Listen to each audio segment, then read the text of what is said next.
In 1995, a teenager named Reggie was serving a life sentence inside one of the most dangerous prisons in the United States. From the time he got there, Reggie tried to keep his head down in order to avoid trouble, but at some point, he upset a man that was known as the Devil. And when you upset the Devil, you're doomed. But Reggie wasn't prepared to just roll over and die, and so he devised a plan to save himself. What happened next was so shocking that it made international headlines. But before we get into today's story, if you're a fan of the strange, dark, and mysterious delivered in story format, then you come to the right podcast because that's all we do, and we upload twice a week, once on Monday and once on Thursday. So, if that's of interest to you, please invite the 5-star review button to your barbecue, where you only serve enormous portions of food on flimsy paper plates. Also, please subscribe to the MrBallen podcast wherever you listen to podcasts so you don't miss any of our weekly uploads. Okay,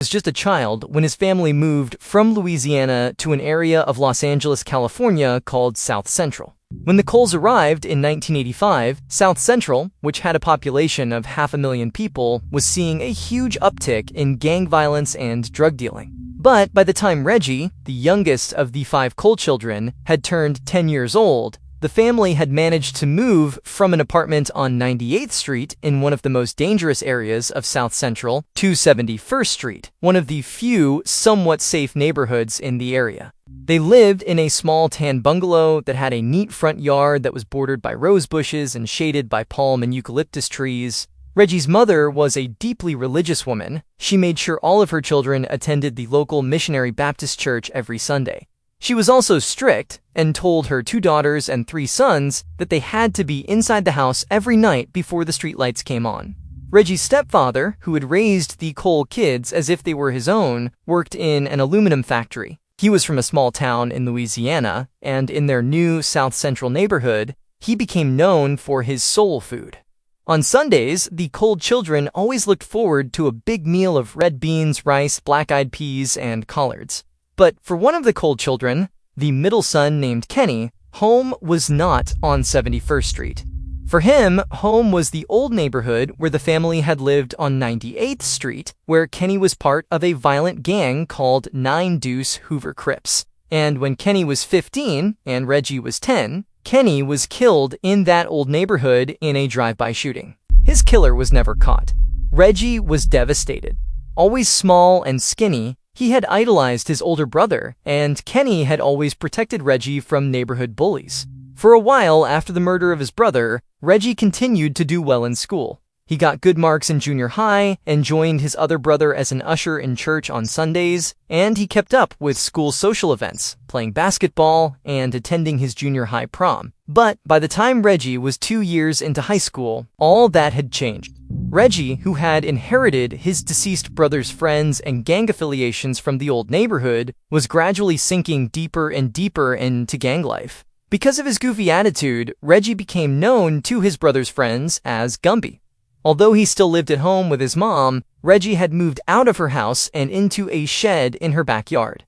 His family called him Reggie, but now he preferred his street name, Gumby.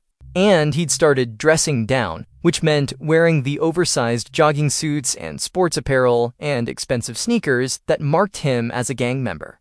Then, in his senior year, he dropped out of high school, and at the same time his mom and stepfather separated. Once he was out of school, Reggie spent all of his time on the streets, or in his shed, where the walls were covered with gang graffiti and where he now grew 2 marijuana plants right outside the shed door. The gulf between Reggie's life and that of his siblings and mother also continued to grow. One of Reggie's older sisters was a bus driver and a choir director at the Missionary Baptist Church. His other sister had just enrolled in college, and Reggie's older brother was a hospital equipment operator. Reggie's brother-in-law had offered him work in his plumbing business, but Reggie wasn't interested. He always drifted back to his gang in the old neighborhood. So it was a huge disappointment to his mom, but not exactly unexpected, when Reggie, at the age of 16, had his first arrest after failing to stop for a police officer, and his second arrest later that same year for getting caught carrying a weapon. A year after that, in 1993, when Reggie was 17, the homicide rate in South Central had skyrocketed to the point where 7 people were being killed there every week.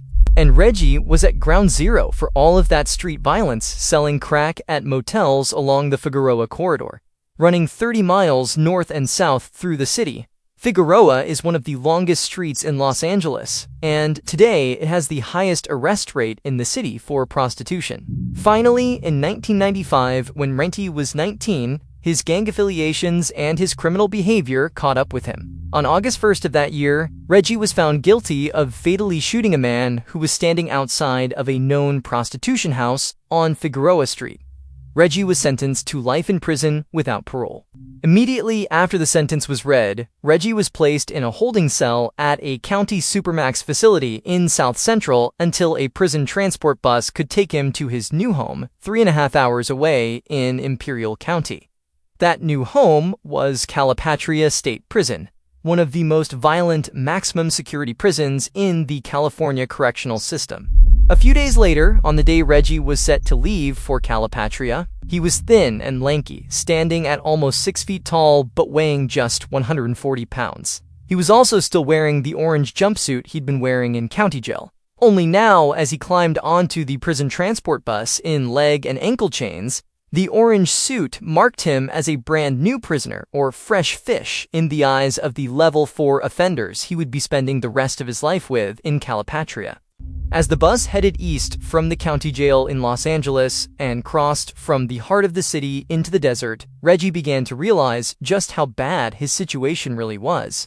He was not just traveling to a new jail, he was leaving behind everyone and everything he had ever known.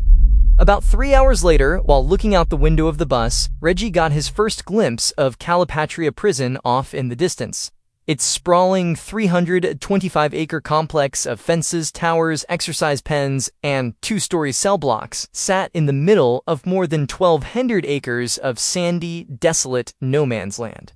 As Reggie sat there staring, he suddenly realized he was soaked with sweat, despite the fact that the bus was running its air conditioning on full blast. But Reggie had no idea how comfortable that bus ride was relative to where he was going. In Calipatria Prison, when inmates were sent outside to the asphalt-covered exercise yard, there was almost no shade, and temperatures routinely reached 100 degrees Fahrenheit, and in the height of summer, temperatures could reach as high as 118 degrees Fahrenheit. And winters in Calipatria were actually just as bad as the summers, but for the opposite reason. During those months, temperatures would plunge well below freezing at night. As the bus rambled down the road, getting closer and closer to Calipatria, Reggie started to smell the cow manure from the cattle feedlots they were passing by. Reggie bent his head down toward his shackled hands to try to cover his nose, not realizing that there was absolutely no getting away from that smell. It would literally permeate every inch of his new home. Finally, the bus reached the prison.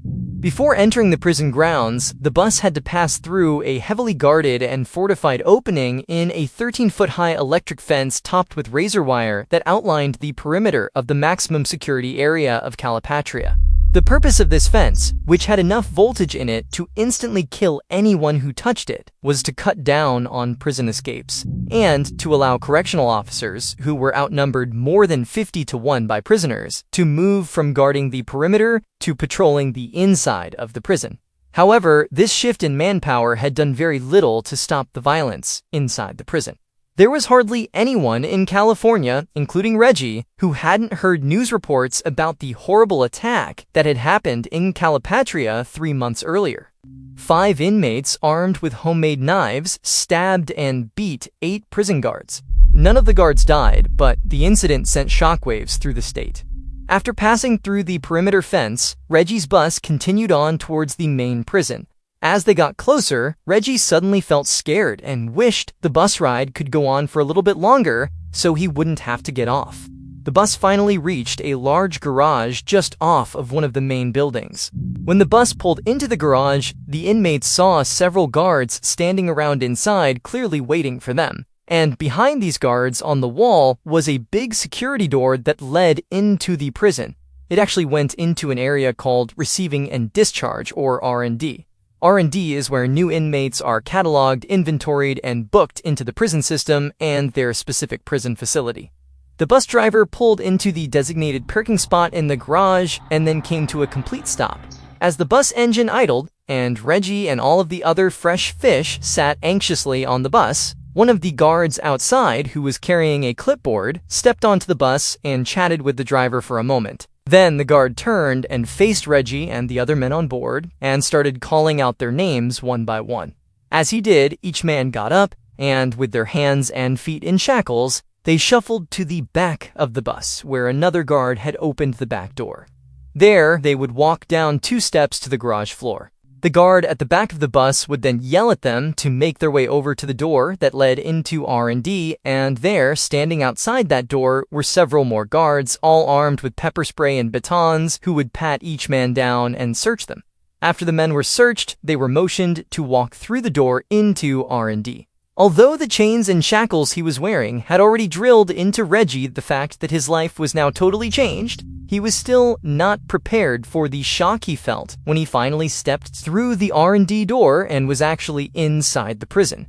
Inside, a guard watched every move Reggie made, and security glass and wire separated Reggie from the men and women who processed his paperwork. What little he had brought with him was about to be inventoried and put into a storage compartment. His only possessions going forward would be the items that prison officials would give him over the next several hours. After stepping into a big windowless room, he was told to take off his clothes, and then a guard with gloves on did the first of hundreds of strip searches that would become a routine part of Reggie's life. Then he was handed his prison-issue clothing and told to get dressed. After he was given his inmate ID card that he would keep with him at all times. Reggie was also given 2 blankets, 2 sheets, a washcloth, a pillowcase, soap, toothpaste, and a toothbrush. After leaving R&D, Reggie was walked to his cell. In Calipatria, the cell blocks were all 2 stories high, with each cell door facing out toward a common area that the guards patrolled. Unlike what most people imagine when they think of jail cells, these cells did not have bars with lots of openings to look through. The cell walls were concrete, with no windows, and the doors were heavy sheet metal with only 2 small vertical slits that were windows that they could look through out into the common area. Inside of Calipatria, every sound reverberated off of the concrete and metal, meaning it was always noisy and extremely difficult to sleep. As Reggie was led by the guard to his cell, the awful sounds echoing all around of people yelling and banging on things were so distracting and awful that his initial impulse was just to run away to somewhere that was quiet. But, of course, as soon as he had that impulse, he remembered that he'll never be able to do that, ever. This was his reality. When Reggie finally entered his single-person cell and heard the door shut behind him, he felt himself relax just a little bit. He looked around his tiny room and saw a metal sink and a toilet as well as a bunk bed. And as he looked at the bunk bed, it took him a second to process that there was another person laying on it. Although Calipatria had only opened 3 years earlier in 1992, by the time Reggie arrived, it was already completely overcrowded, which is why single-person cells like this one now held 2 people. The man laying in the bottom bunk stared at Reggie. Reggie looked away. He knew better than to try to be friends with this man. Keeping his head down and making sure he did not touch the lower bunk where his cellmate was still watching him, Reggie awkwardly made up the top bunk with the sheet and blankets he'd been given in R&D. Then, once his bed was made, Reggie walked a few feet over to the metal toilet. He did his business. Then, without a word, he hauled himself up onto the top bunk where he lay staring at the ceiling in silence.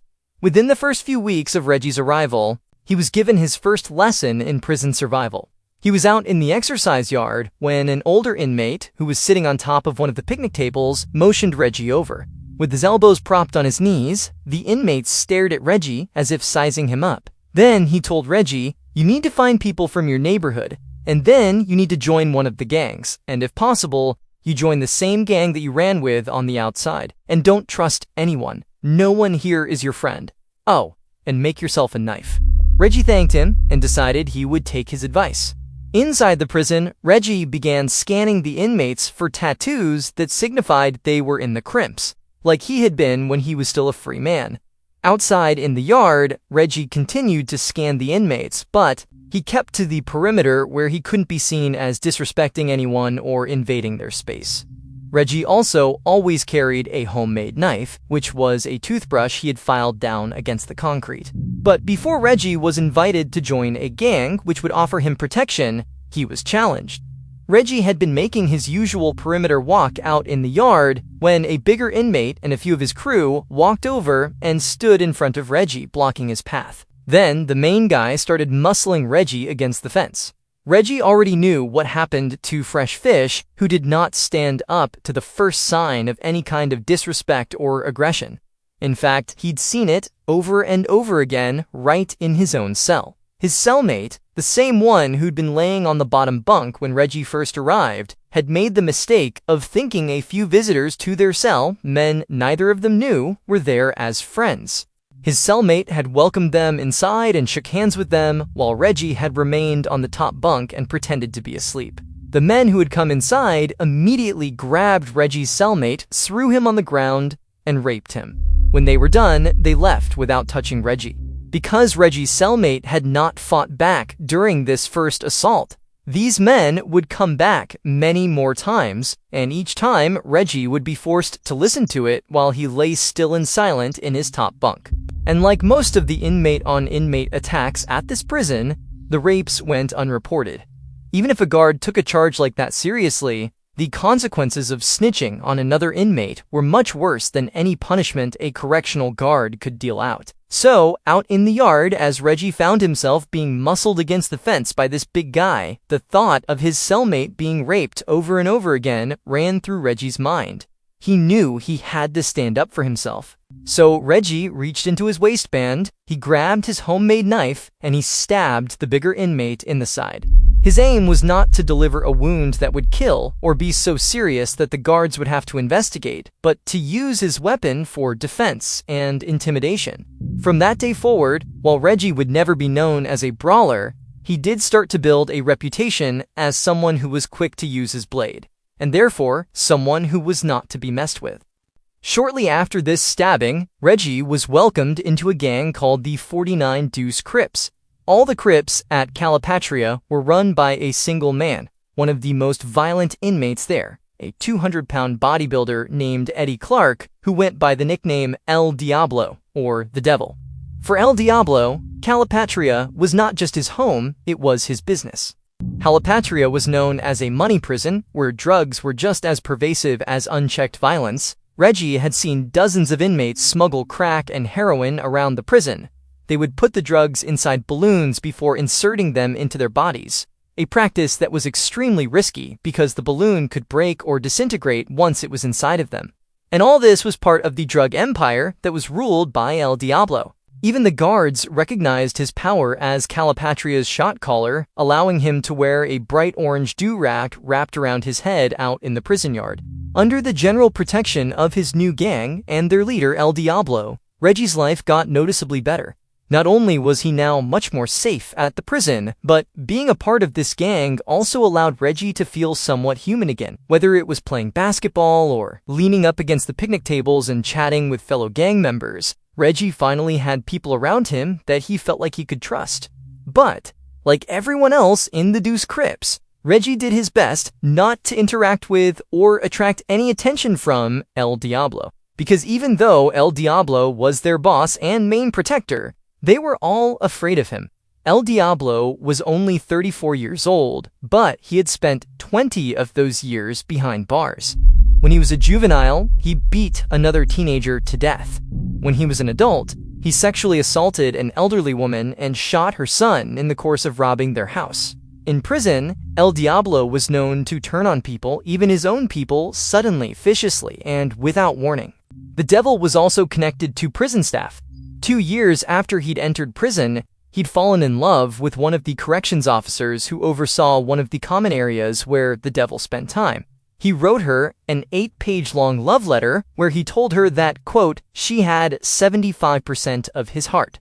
This was apparently enough for Lisa Finch, who eventually quit her job as a prison guard, married El Diablo, and on her visits to him in Calipatria, she smuggled in PCP-laced cigarettes that he could sell to other inmates. Over the next 4 years, Reggie carved out a relatively safe life for himself in Calipatria. He had managed to fit in with his new gang without upsetting El Diablo. He also managed to avoid making any real enemies outside of his gang. Over the course of those 4 years, Reggie spent much of his time exercising, which added some muscle to his thin frame. He also got several tattoos, including a Ghetto Star prison tattoo on his shoulders, as well as 2 Crips tattoos on his chest and stomach. But despite settling into a routine and starting to feel relatively comfortable, Reggie knew he and everyone else at that prison had a big problem.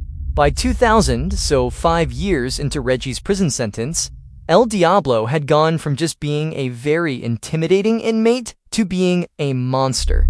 He would attack virtually anyone for virtually anything. Sometimes all it took was looking at him wrong to get stabbed or beaten or raped.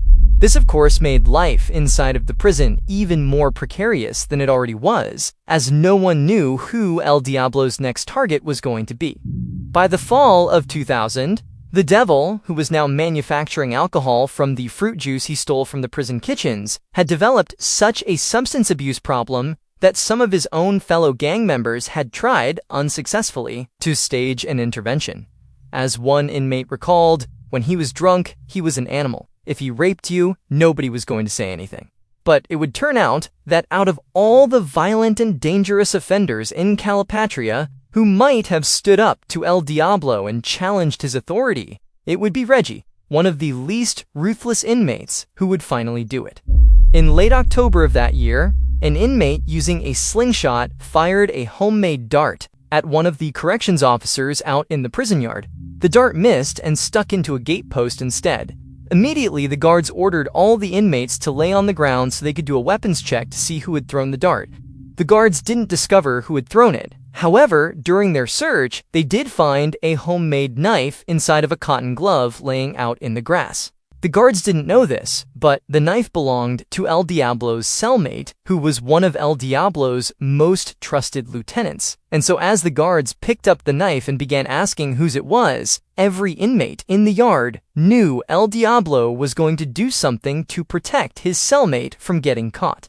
El Diablo's eyes traveled across the yard and came to a stop on Reggie Cole, who just happened to be out on work assignment painting one of the prison walls that faced into the yard. Reggie was already serving a life sentence without parole, so adding a weapons charge wouldn't actually change his sentence. Paintbrush in hand, Reggie held his breath, but even with his eyes down, he could feel El Diablo's sudden attention and the silence that filled the yard.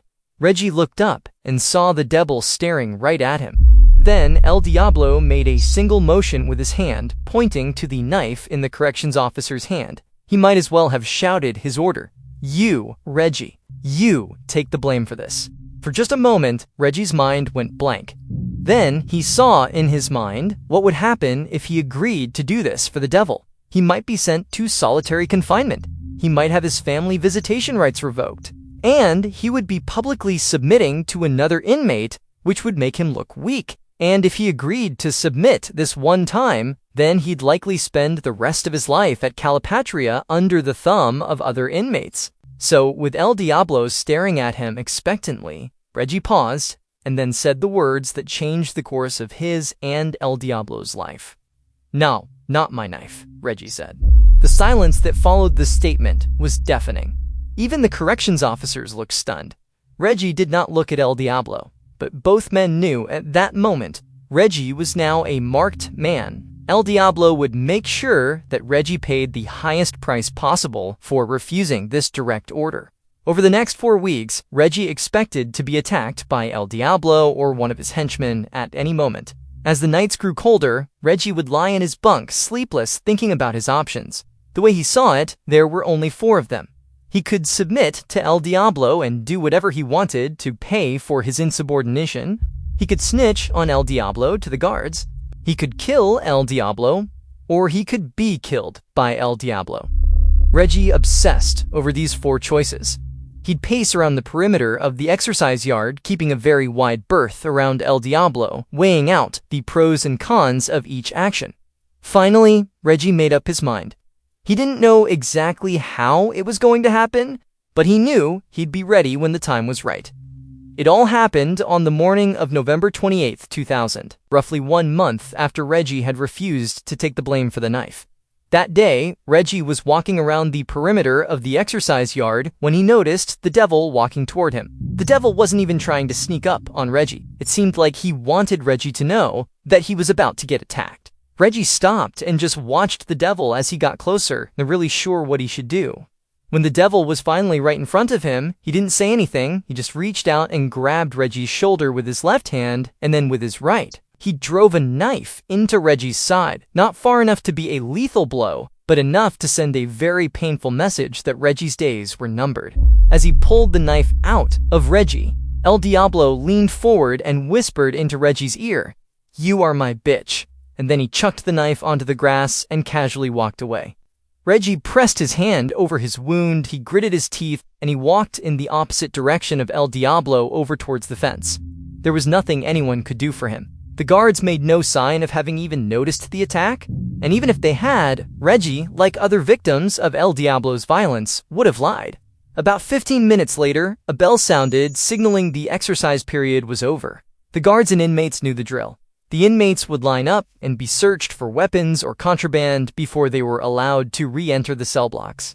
El Diablo was ahead of Reggie in the line. Reggie, hiding his stab wound under the waistband of his pants, stood there quietly, clutching a 6-inch-long knife that he had dug out of its hiding place near the fence just minutes after he had been attacked by El Diablo. A corrections officer ordered El Diablo to turn around while he was still in line and to stretch out his arms so he could be searched.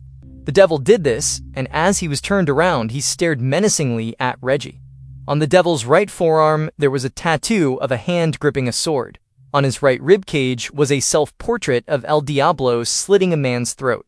Looking up and finally meeting El Diablo's eyes, Reggie suddenly leapt over the crouched prison guard who was between them, searching El Diablo, and Reggie drove the point of his homemade knife directly into the front of El Diablo's throat. El Diablo, still staring at Reggie, but now with a look of terror on his face, staggered backwards and off to the side. The blade had gone straight through his voice box, and blood was now pouring out of that 1-inch hole in the center of his neck. Reggie immediately threw himself to the ground, putting his hands behind his back. As he laid there looking up at the stunned El Diablo, Reggie knew the wound he had just inflicted was fatal. As everyone else in the yard also got down on the ground and guards started firing off their cans of pepper spray, Reggie told one of the nearby guards, "I know what I did, I know what I did." By the time the doctor arrived 30 minutes later, El Diablo was dead. By late that afternoon, Reggie had been placed into solitary confinement. Other inmates may have hated and feared El Diablo, but by killing Calapatria's shot caller, El Diablo's lieutenants would be gunning for Reggie. Not only that, Reggie now faced another murder charge. If he was convicted, the only punishment left was the death penalty. And no one contested the fact that Reggie had committed this murder. There had been dozens of eyewitnesses, including prison guards, who had seen Reggie fatally stabbed El Diablo. Also, there was security camera footage, and there was Reggie's own confession, one that he never tried to recant.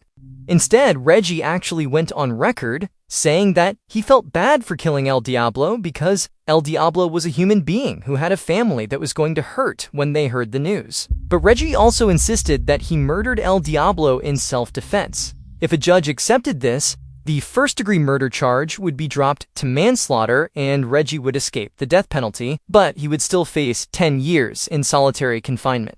Both outcomes seemed so grim that even to Reggie, hiring a lawyer and preparing a defense seemed both hopeless and pointless. When Reggie was handed a list of county-approved attorneys, he looked at it, but none of the names meant anything to him. However, it would turn out that Reggie's random choice of a lawyer named Christopher Plord would be the second most important decision of his life, right after his decision to kill El Diablo. Because over the course of the next 3 years, his lawyer, Christopher Plord, dressed in his crumpled suits and peering out from behind his wire-rimmed glasses, would make a huge discovery about Reggie that would change everything.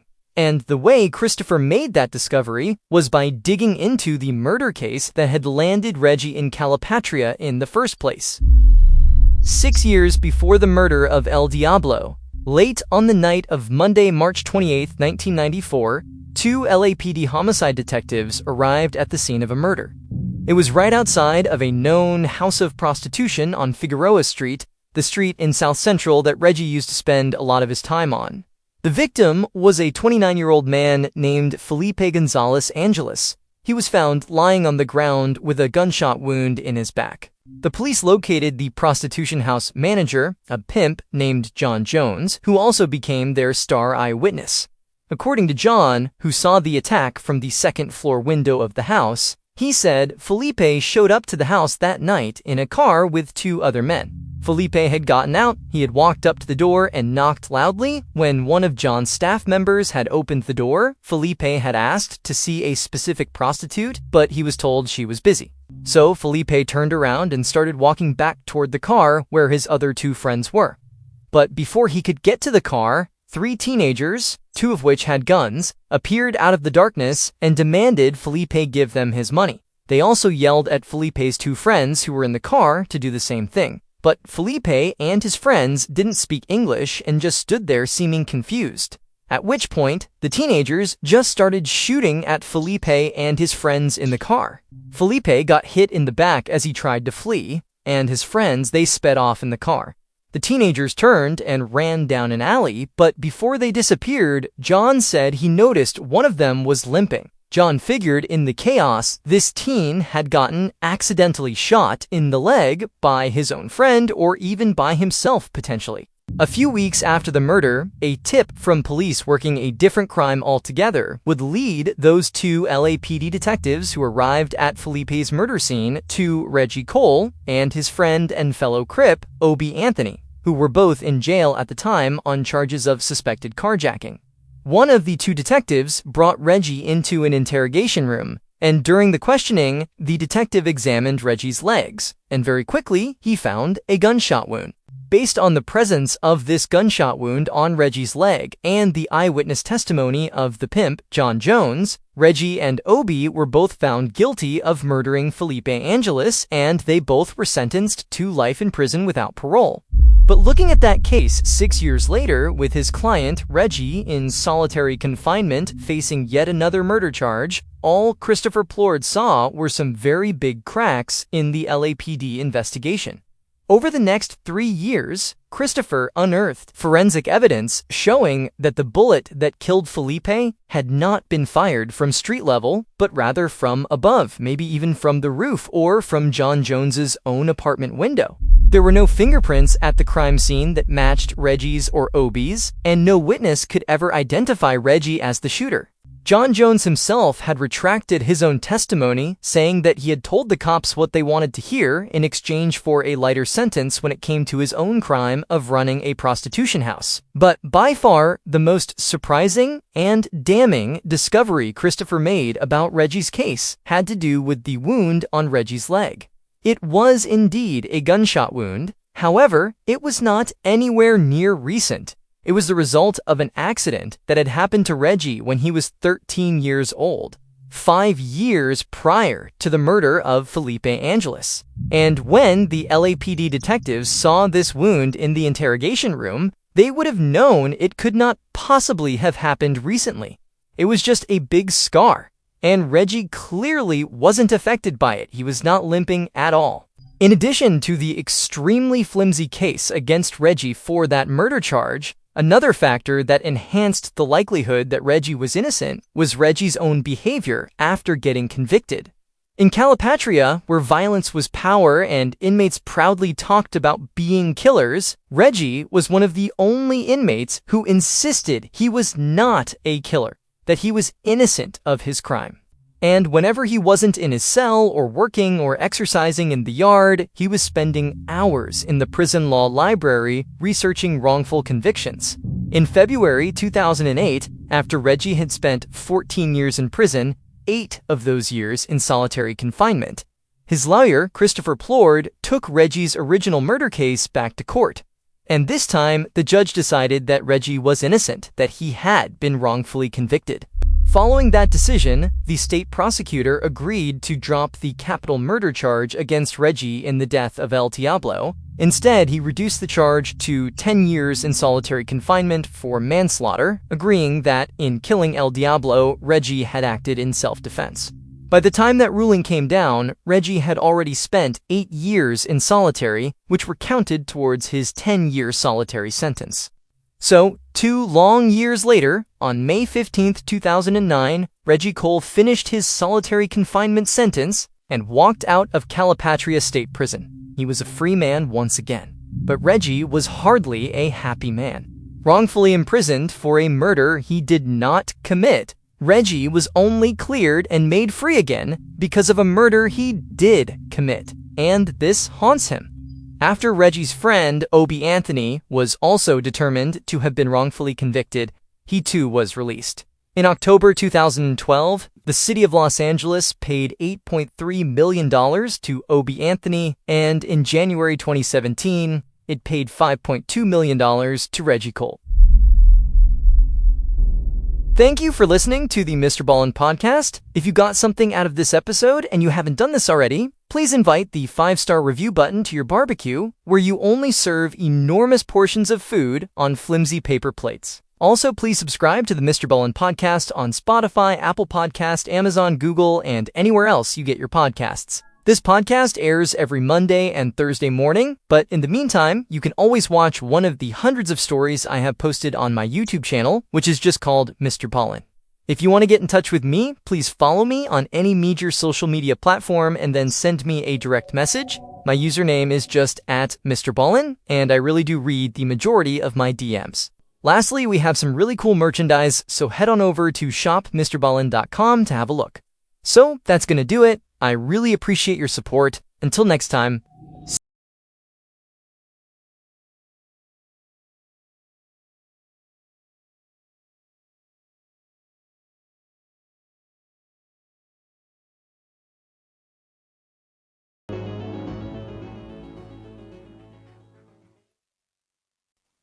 On a spring morning in 2017, a mother of 3 in Evansville, Indiana, logged onto Facebook and noticed a story in her newsfeed that made her heart start to race.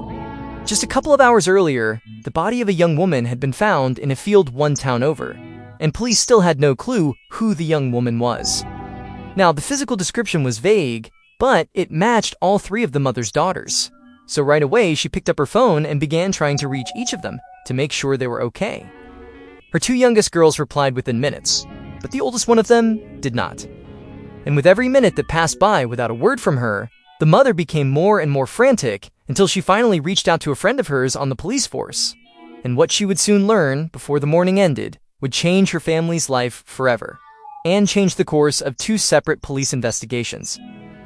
But before we get into that story, if you're a fan of the strange, dark, and mysterious delivered in story format, and you've come to the right podcast, because that's all we do, and we upload twice a week, once on Monday and once on Thursday. So, if that's of interest to you, please tape an air horn behind the follow button's front door.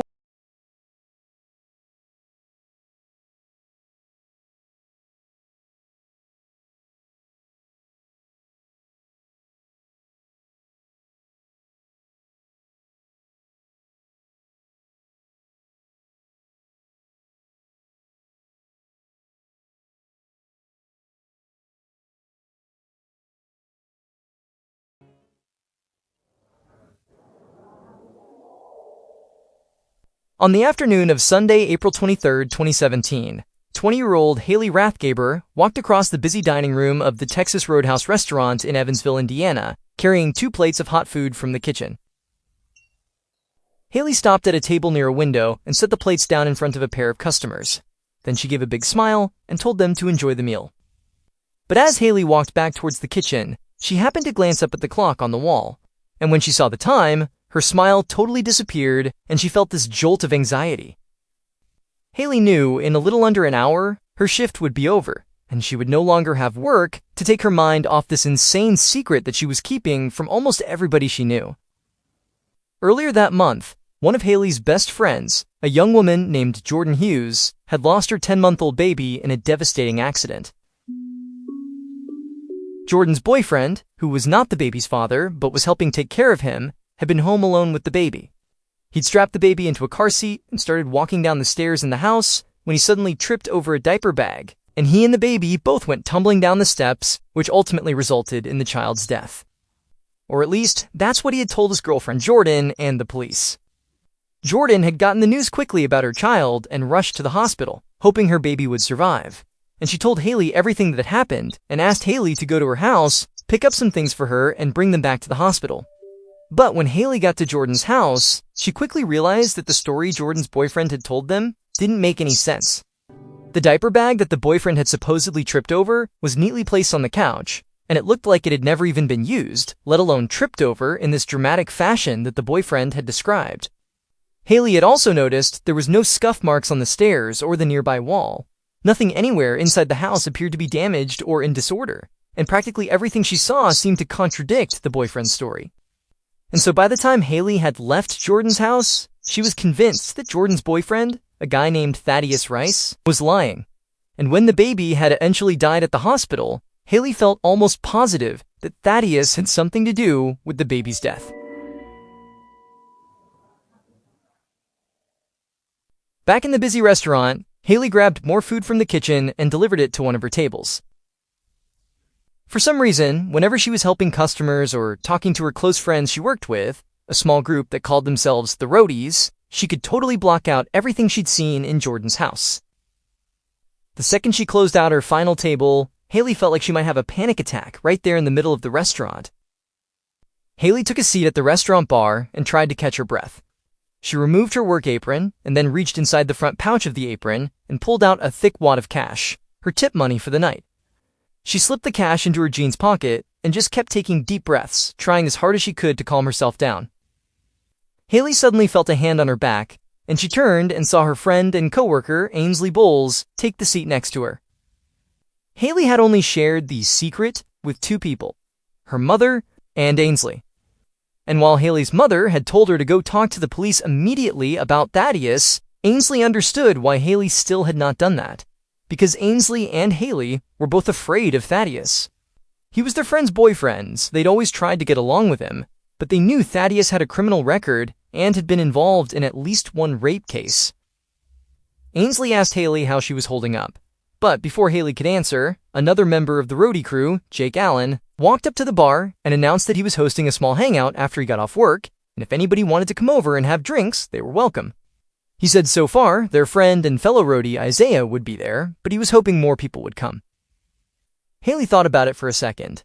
Now, she loved hanging out with Jake and Isaiah and the rest of the roadie's crew, and specifically with Jake and Isaiah, she would typically confide in both of them about everything, like she did with Ainsley.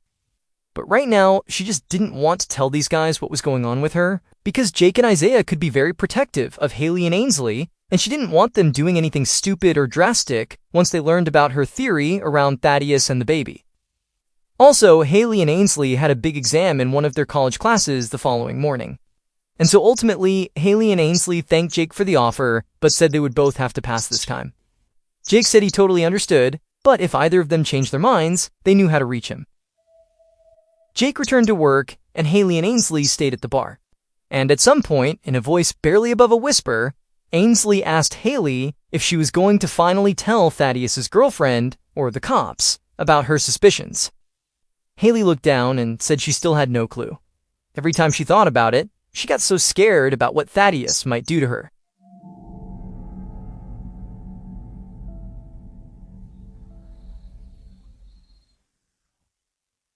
Later that evening, Haley was at her apartment alone, studying for her big exam and still trying to keep her mind off of everything else, when she heard her phone vibrate on the table. She put down her notes, looked at her phone, and saw a text message. After reading it, Haley thought about it for a second. She knew she really should keep on studying, but this diversion might help her relax for a bit. So she picked up her phone and replied to the message, and then afterward, she headed to the bathroom to put on some makeup, and also change out of her t-shirt and sweats and put on a pair of jeans, a long-sleeve shirt, and a jacket. She was ready to go out.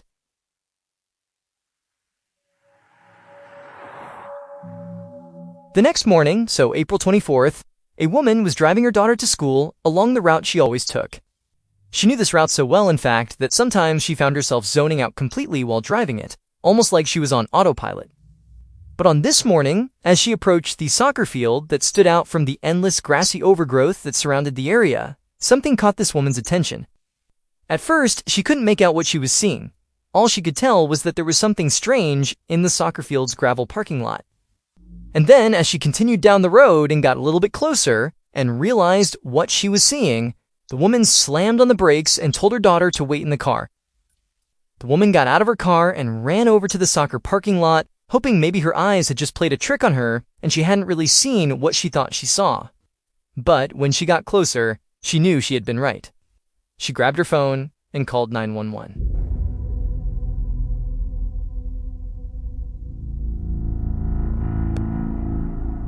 About 15 minutes later, so just after 7 a.m., Warwick County Sheriff's investigator, Paul Cruz, rolled up to the soccer field, got out of his unmarked police car, and made his way past the yellow crime scene tape. Cruz greeted the deputies and members of the forensics team who had arrived shortly before him. Then he walked past them and continued a bit further across the lot, and there he saw a young woman lying dead in the gravel. Cruz knelt down next to her and saw a wound in the back of her head, which clearly looked like it came from a gunshot, and he also saw a blue towel that was covered in blood lying next to her. Cruz scanned the ground near the body, and he didn't see any drag marks or anything to indicate that this young woman had been taken to this location by force. He and the forensics team would obviously need to do a lot more work, but for now, Cruz figured the most logical explanation was that this young woman had been walking through the lot when someone approached her from behind and shot her. Cruz looked around the lot and got an eerie feeling. He didn't see a single streetlight or lamppost anywhere in sight. This area was totally desolate, so if this young woman had been killed last night or early in the morning, it would have been pitch black here. Cruz had no idea why this young woman was walking through this dark parking lot, but he did know it would have been really easy for someone to follow her without ever being seen. Cruz crouched down over the body again, and he noticed an area of bare gravel on both sides of one of the dead woman's legs.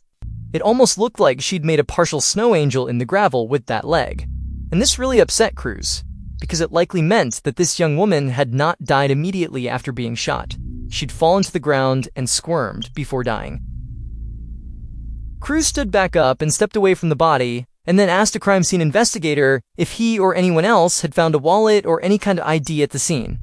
But the crime scene investigator just shook his head. The dead woman had nothing on her.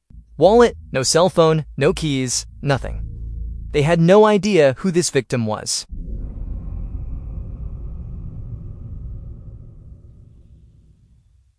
Later that morning, about 15 miles away from that soccer field, Haley's mother, Heather Collins, poured herself a mug of coffee, sat down on her front porch, and opened up her laptop. Heather began by scrolling through Facebook, which she did every morning. But, as she read through the Post Center feed, she began seeing something that disturbed her.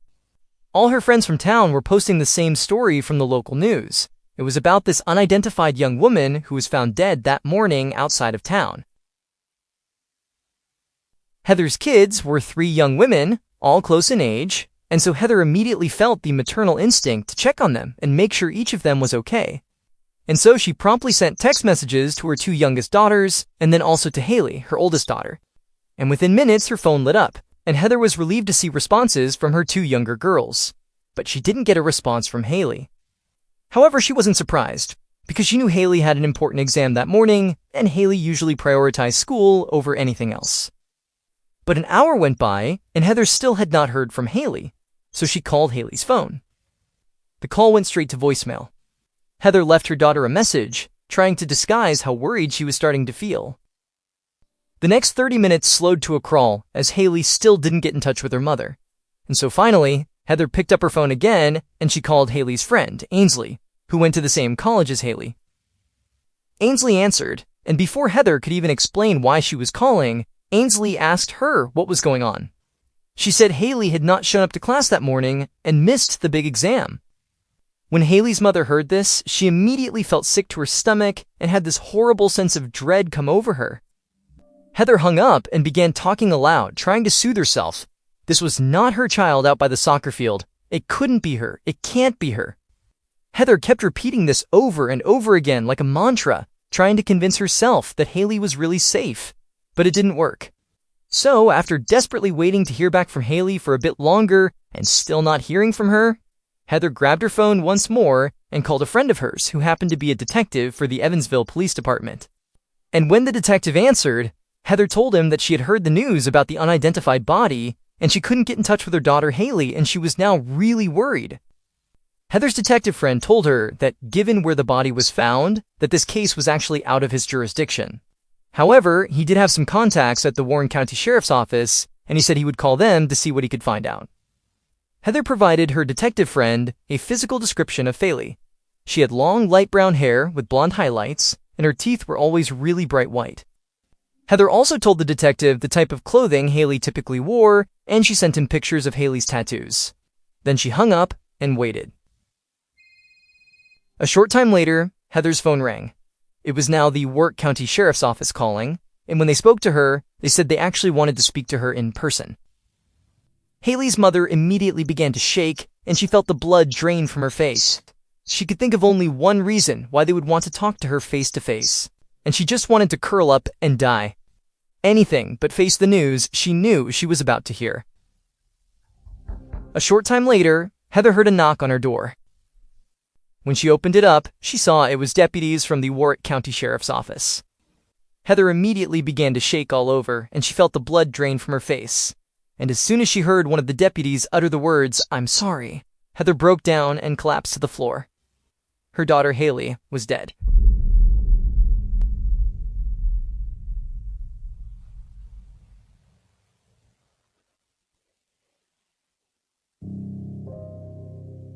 Later that afternoon, investigator Cruz walked away from the crime scene at the soccer field, got into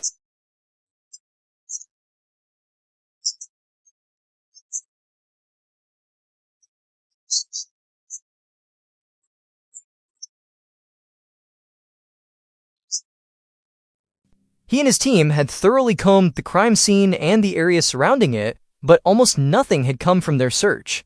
Not even a single shell casing had turned up. In fact, the only evidence that had been bagged at the scene was that bloody blue towel found next to the body, which the medical examiner was sending off to the crime lab for DNA analysis. After a short drive, investigator Cruz pulled into the sheriff's station, and he walked in just as Heather, Haley's mom, was arriving. She was there to get more information about what happened to her daughter. Cruz very gently approached Heather, who was clearly still crying, and he told her how sorry he was that her daughter was gone, and he promised that he'd find out who did this and bring that person to justice. Cruz understood now was not a great time to sit down and ask Heather a bunch of questions, but he said he did need to ask her one thing. Could she think of anyone at all, who might have wanted to hurt Haley? Haley's mother didn't even hesitate. She looked right at Cruz and said she knew of one person for sure who would want to do this: Thaddeus Rice. When Cruz heard this name, he did a double take. Cruz knew this name very well, because Thaddeus Rice was a suspect in another case he was currently working on. So now Cruz really wanted to know more if Heather was comfortable still sharing. Heather said, of course, and she proceeded to tell him the whole story. And as Cruz listened to Heather, he knew exactly where the story was going. Because this story was the other case he was investigating: the death of Thaddeus's girlfriend's baby boy. Heather told Cruz that Haley suspected Thaddeus might have been directly involved in the death of that baby. And so Heather said if Thaddeus knew Haley suspected him, he would have every reason to want to shut her up. Before Cruz could even respond, Heather took her phone out of her pocket and told him she needed to show him something. She unlocked her phone and quickly pulled up a message that a friend of Haley's had sent her just before Cruz had arrived at the station.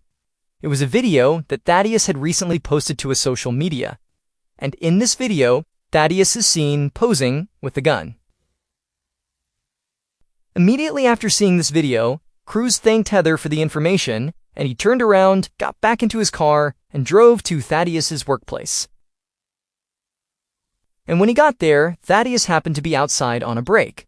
However, the second Cruz stepped out of his car, Thaddeus waved him away dismissively and said he had nothing to say to him. Cruz made it clear to Thaddeus that he was not there to talk about the dead baby.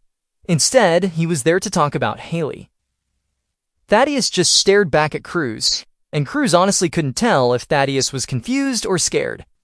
Finally, though, Thaddeus said he wouldn't talk to cops without an attorney, and then he turned and walked away. Cruz knew he could go after Thaddeus, but he also knew it wouldn't make a difference. Thaddeus was not about to talk to him. Thaddeus had been involved in enough criminal cases to understand his rights. But even without having a long conversation with him, Thaddeus's reaction to hearing Haley's name had just made him seem a whole lot more suspicious.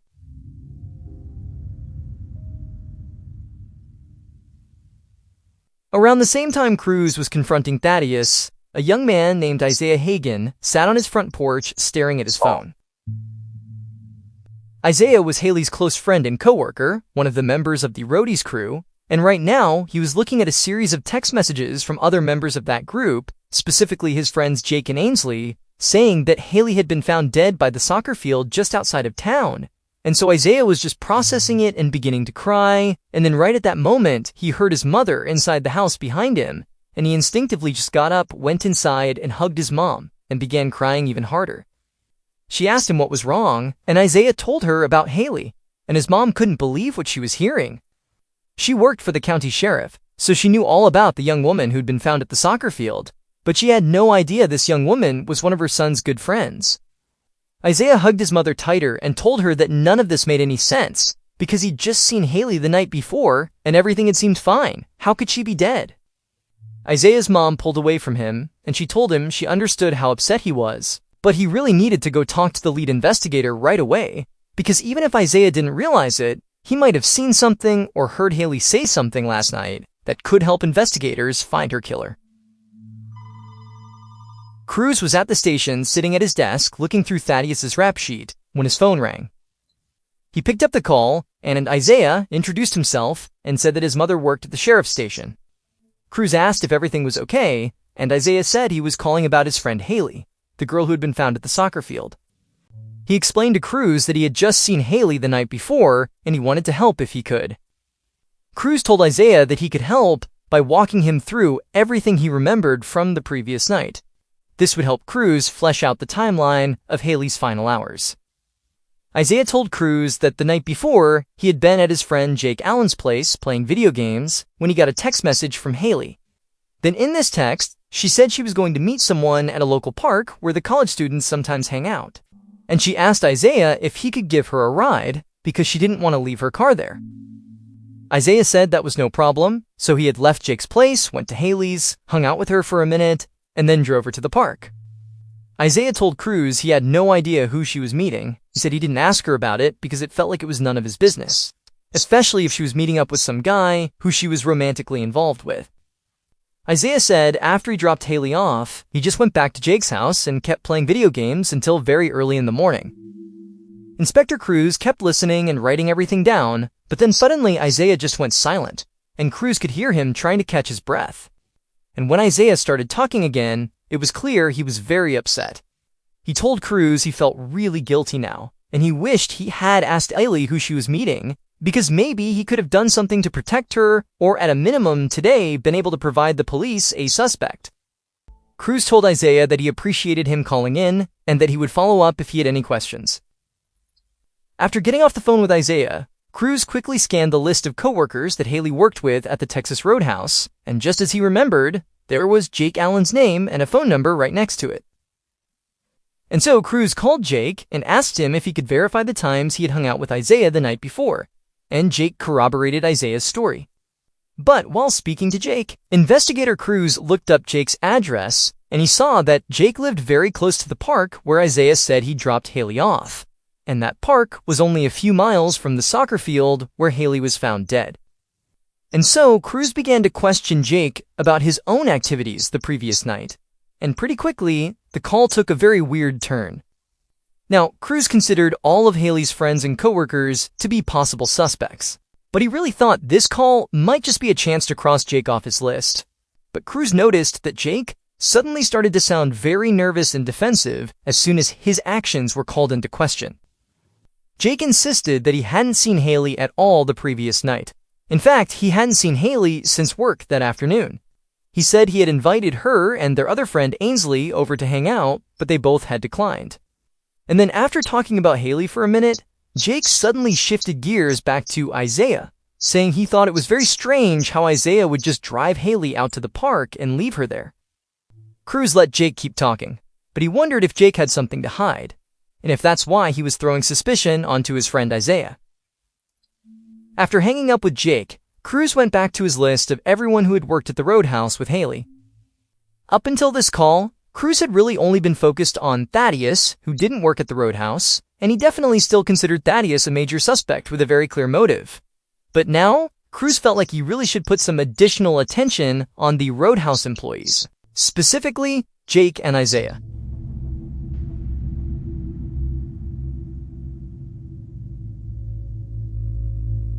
On the evening of April 26th, so 2 days after Haley's body had been found, Cruz and a couple of members from his team arrived at Jake's apartment. Cruz knocked on the door, and Jake's roommate answered. Cruz introduced himself and asked to speak to Jake. The young man turned and shouted for Jake, looking a little freaked out that a bunch of cops had just shown up at his door, and then the roommate walked away. A few seconds later, Jake approached the door, wearing a dress shirt with an untied tie hanging on the collar. Cruz said he was the detective who had talked to Jake on the phone, and he needed to ask him a few more questions. Jake said he understood, but he was getting ready to leave for a candlelight vigil some friends and family were having for Haley. This made Cruz pause for a second. His investigation wasn't even 2 days old, and he'd been going pretty much non-stop since it started, and he'd almost overlooked how young Haley was, and how many people her death must have affected. Still, Cruz needed some answers. He told Jake he would do his best not to keep him too long, but he needed Jake to go through everything he had done after he'd seen Haley at work on the day she died. And just like Jake had said to Cruz on the phone, he said after work he'd gone home and met up with Isaiah to play video games. It was basically the same story. However, during this in-person exchange, Jake also said something about Isaiah that really stood out to Cruz and made him look at the case very differently. Cruz took notes on everything Jake told him, asked a few follow-up questions, and then he and his team left so Jake could get ready for the vigil. That night, a huge group of Haley's friends and family gathered by the soccer field where Haley had been found. The candles they lit cast a glow over the otherwise pitch-black parking lot. They laid down flowers, shared some of their favorite memories, and just talked about how much Haley had meant to all of them. Her closest friends from work left Haley's name tag and her Roadhouse cap and sweatshirt right next to a big handmade sign that simply said, "We love and miss you. Love, your roadies." On April 27th, the day after the vigil, Inspector Cruz received word from the crime lab that the results had come in on the bloody blue towel that had been found next to Haley's body.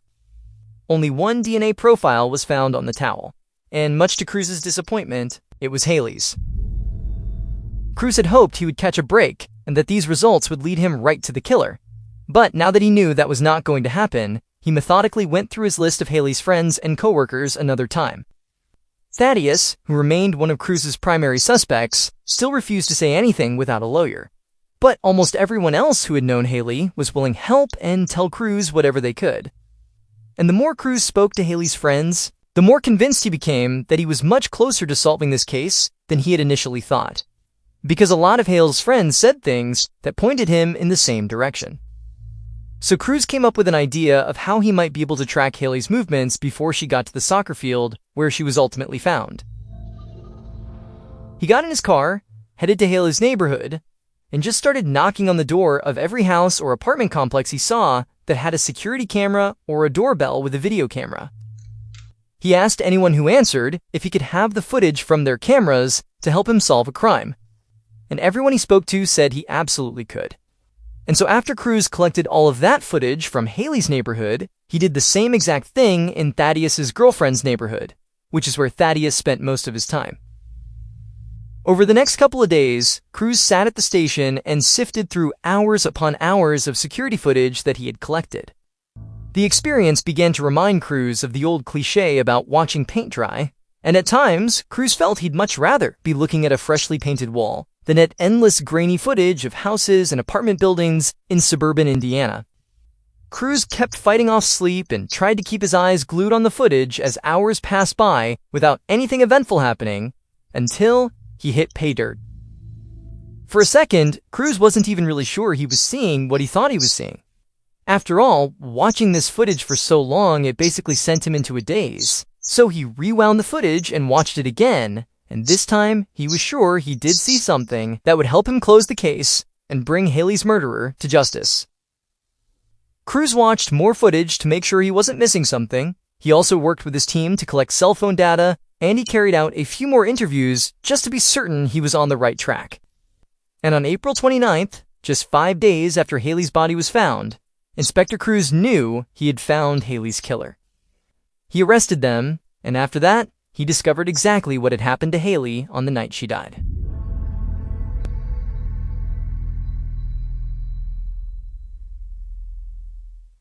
Based on surveillance footage, interviews, and evidence gathered throughout the investigation, the following is a reconstruction of what police believe happened to Haley Rathgaber on the night of April 23, 2017.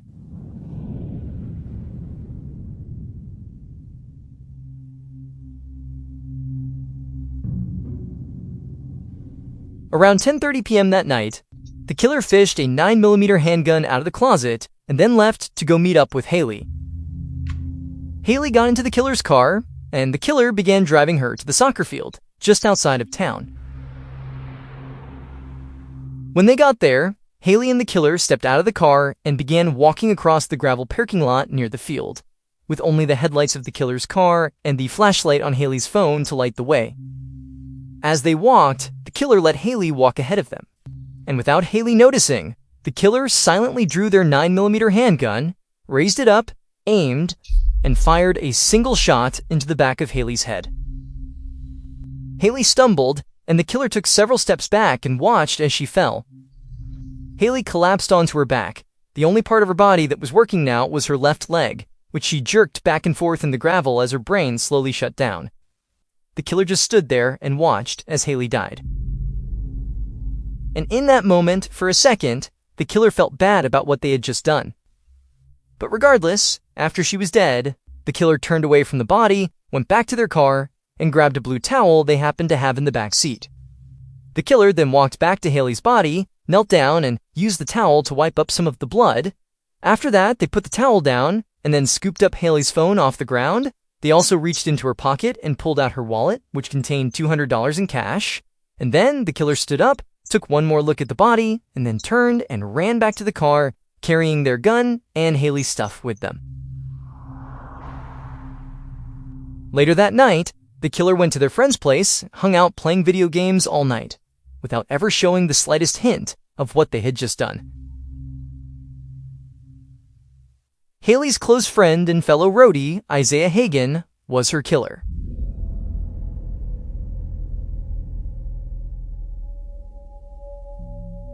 Isaiah, whose mother worked for the sheriff's department, had called Inspector Cruz and tried to make it look like he was helping the investigation. And Isaiah's call even threw some suspicion on his friend Jake for a time. However, when Cruz and his team met with Jake on the night of the candlelight vigil, Jake started talking about his friend Isaiah. He hated to admit it because the two young men had been really close for years, but Jake said Isaiah had been acting really strange lately, and this was because Isaiah had run into some serious money problems. It turned out that leading up to the murder, Isaiah had borrowed hundreds of dollars from his father and from Haley.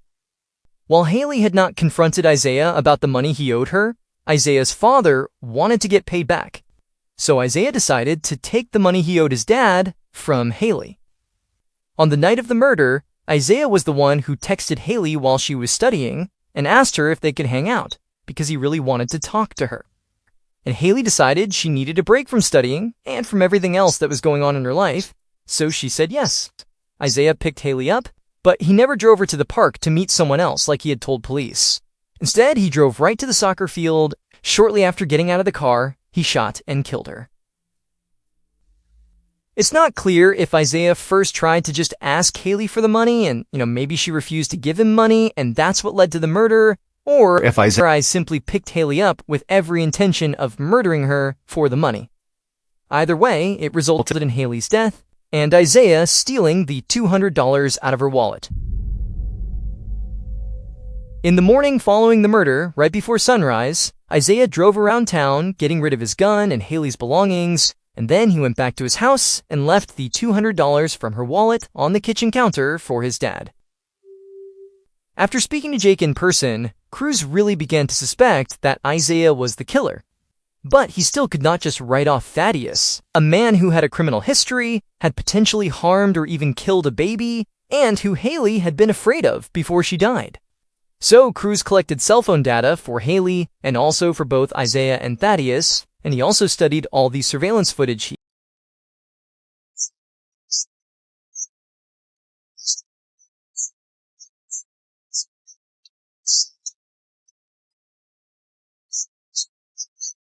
pulling up to Haley's place not too long before she was killed. The footage also showed that Thaddeus had been at his girlfriend's house at the time of the murder and throughout the entire night. And so even though the murder weapon was not recovered, Cruz felt confident he'd cracked the case and he arrested Isaiah. Isaiah insisted he would never hurt Haley and that he was innocent, but during his trial, his mother was put on the witness stand and she testified that Isaiah had privately admitted to her that he'd been the one who shot Haley. He had told his mother it was an accident, but the evidence in the case did not support that. It took the jury only 4 hours to find Isaiah guilty. In early August of 2018, he was sentenced to 60 years in prison. Thaddeus, who Haley believed had played a part in the death of his girlfriend's baby, was eventually found guilty of neglect of a dependent and reckless homicide in the death of the child.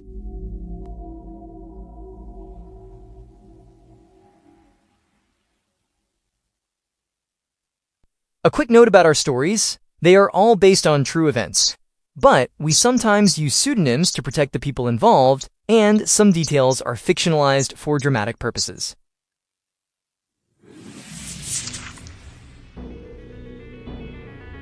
Thank you for listening to the MrBallen podcast. If you enjoyed today's story and you're looking for more bone-chilling content, be sure to check out all of our studio's podcasts.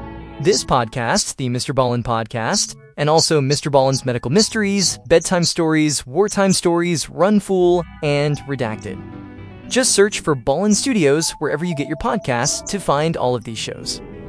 To watch hundreds more stories just like the ones you heard today, head over to our YouTube channel, which is just called MrBallen. So that's going to do it. I really appreciate your support. Until next time, see you.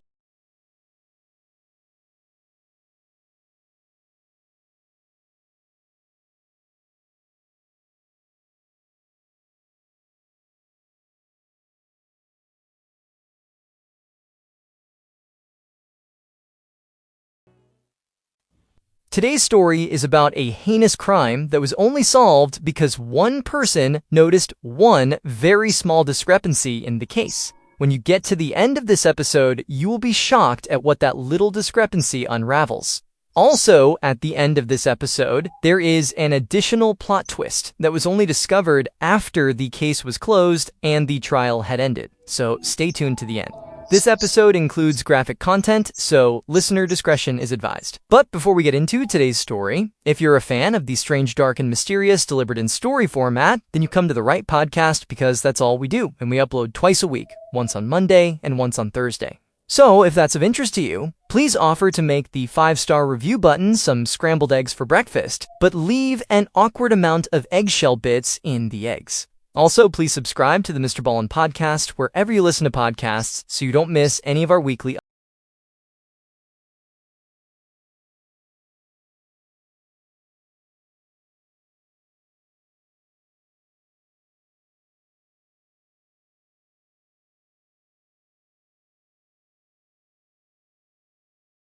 58-year-old Sherman Stock woke up early on Easter Sunday, April 16, 2006. She was sure she heard the sound of raindrops on the roof of her 2-story white farmhouse. She sat up in bed, already worried that her Easter egg hunt that she had planned for her 4 grandchildren that afternoon would be rained out, but just a second later, her husband of 48 years, Wayne Stock, reached over and gave her a gentle, reassuring pat on her back. Wayne knew how much his wife loved Easter. "Don't worry," he told her, "it's not rain, it's just the wind. I checked the weather last night, and it's going to be a beautiful day."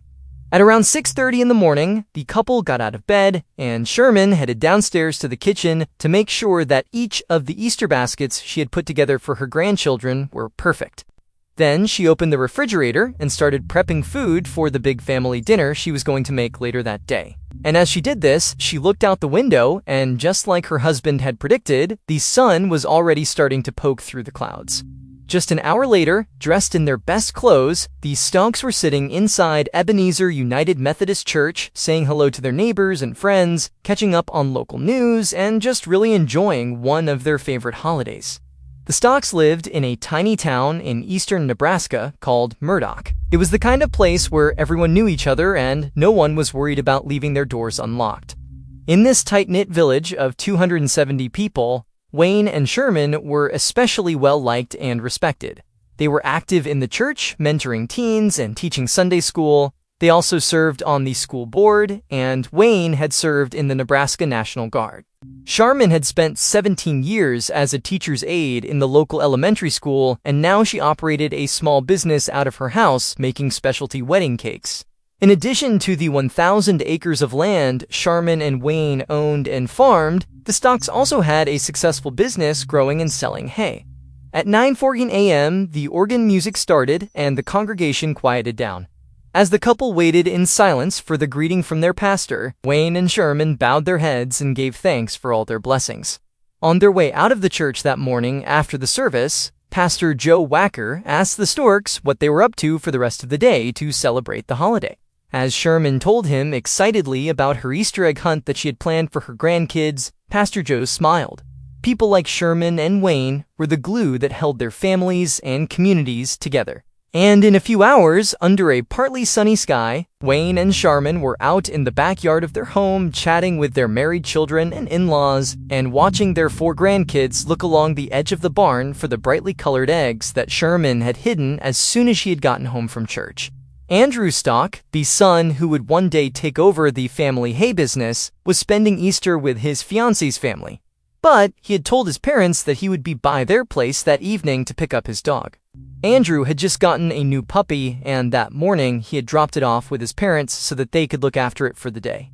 So at around 8 p.m. that night, just as the Stocks had put away the last dinner dishes and picked up the house, they heard the sound of Andrew's truck in the driveway. It had turned into such a beautiful and clear and mild evening that the 3 of them decided to just stay outside on the back deck and chat for a bit. Sherman told Andrew all about the Easter egg hunt and how much the grandkids loved it. Then Andrew and his dad spent a few minutes chatting about hay prices and what needed to be done around the farm. Andrew told his father that he'd be back over the next morning to work in their hay office, and then Andrew picked up his tired puppy that had fallen asleep in the kitchen. He got back into his truck, he waved to his parents, and then he headed back down their driveway to the main road. As he looked in his rearview mirror, he saw his mom and dad turn towards their front door, take each other's hands, and step back inside of their house. The next morning, Andrew got up early, he grabbed a cup of coffee, and he headed outside to his truck. He drove the roughly 30 minutes to his parents' house, pulling into the parking area just outside of the office building for their hay operations, which was a small standalone structure set a ways back from the farmhouse. His mom and dad were both early risers, and his dad liked to get started on his chores right after breakfast. So as Andrew walked toward the hay office, he thought it was odd when he glanced over in the direction of the farmhouse and saw his father's truck still parked outside where he had left it the night before. So before going into the office to start his day, Andrew decided to go check the garage that was near the hay office and see if maybe his dad had just decided that morning to drive his wife's car instead of his own truck. But when Andrew went inside the garage, his mom's car was still there. Andrew suddenly felt like maybe something was wrong. The quickest way to get in touch with his parents from where he was just to call them on the office phone rather than walk or drive all the way across the property to the farmhouse. So quickly, Andrew left the garage and went into the hay office building and picked up the phone to dial their number. However, when he put the phone to his ear, his sense of worry rapidly turned into alarm because there was no dial tone coming out of the phone. It was disconnected. And Andrew could not think of a single reason why his parents would have disconnected their landline. It made no sense. So Andrew, now panicking, rushed out of the office, hopped in his truck, and sped across the big property to his parents' farmhouse. At 2 minutes before 9 a.m., Andrew knocked loudly on his parents' side door. When he didn't hear anything, he turned the knob and discovered that the door was unlocked. He stepped inside and immediately called out to his parents, but the house was quiet. And the kitchen, where he could always find his mom and a fresh pot of coffee, was empty. Andrew began to pray out loud that his parents would be okay as he walked from the kitchen toward the stairs that would lead to the second floor. As he walked up the stairs, he did what he'd done since he was a child. Without thinking, he dragged his right hand along the wall. And as he did, he felt something a little bit rough under his fingertips. When he turned to see what it was, he saw dark red smears and little red spots all over the wallpaper. And when he got to the top of the stairs and could see into the second floor hallway and master bedroom just beyond, Andrew saw something that would haunt him for the rest of his life. Andrew turned around and ran back down the stairs out to his pickup truck, where he frantically grabbed his cell phone and dialed 911. 12 minutes later, the ambulance arrived. The medics pushed past Andrew and they went into his parents' house and headed up the stairs. When they reached the top, where Andrew had been standing 15 minutes earlier, they found Andrew's father, Wayne, lying in a pool of congealed blood. Just beyond Wayne, through the open master bedroom door, the medics could see another body. It was Wayne's wife and Andrew's mother, Charmin. She was lying on her back on the floor next to the bed. Her legs were outstretched towards the door, and a telephone receiver was still in her hand, like she had been trying to place a call when she died. Although the medics sprang into action looking for any signs of life on either of them, they knew their attempts were futile. It was immediately clear to them, as it had been to Andrew, that Wayne and Sherman were both dead. By the time police arrived, just 8 minutes after the ambulance had pulled up to the house, Andrew was on the phone with his brother and sister, telling them that something horrible had happened to their parents and they needed to get out to the farmhouse as fast as they could. His sister Tammy remembered thinking at the time that whatever had happened, her brother must be exaggerating. The sleepy little town of Murdoch where they lived had to be one of the safest places in the world, and Tammy knew her parents were in good health. She just spent the day before, Easter Sunday, laughing and talking with them, so they had to be just fine. But as she left work and climbed into her car, Tammy found herself repeating a prayer over and over again. The good Lord protects us. The good Lord protects us. But only a few minutes later, she would arrive at the farmhouse and would learn that both of her parents had been murdered.